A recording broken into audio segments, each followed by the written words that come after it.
My name's Shane Williams. I come from La Perouse, and when I was born in 1960, La Perouse, where I lived, was still an Aboriginal reserve. And for the first 7 years of my life, I still remember us having the last mission manager there. So, I grew up in the era where, the management of Aboriginal missions was just starting to be phased out. But I still remember things vividly just the same. Oh, when I was young, growing up, my mum used to say to me all the time, we got to get those things back those fellas took from over there. She'd point to Kurnell. And she was talking about the shield and the spears. And, when we was young fellas, we say, yeah, okay then, and go off and do our fishing and diving and all that sort of stuff.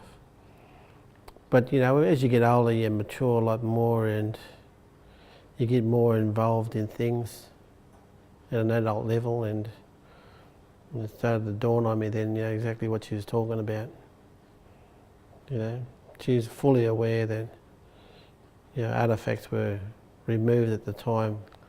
I feel quite strong and proud, and think it was about time, they was brought back for exhibition, because there was one of the very first artefacts to be removed from the mainland.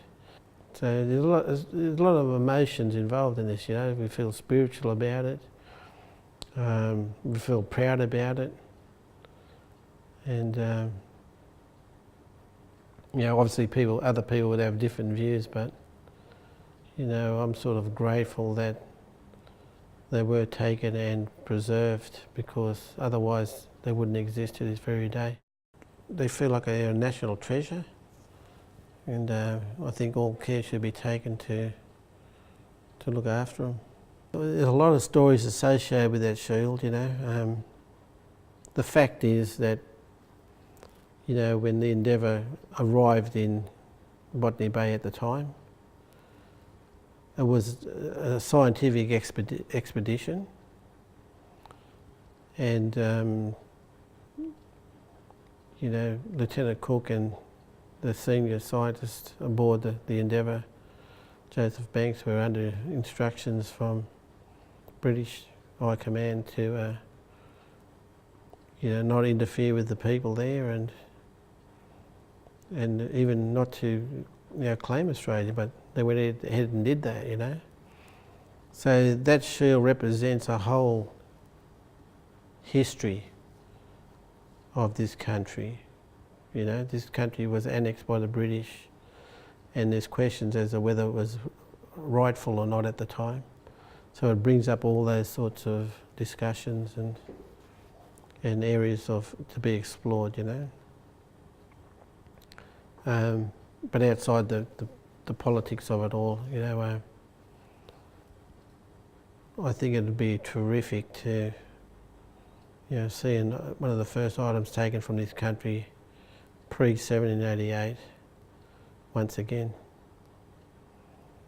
And I think the shield too represents all Aboriginal people, because that very place where the shield was taken from is where the rest of Australia,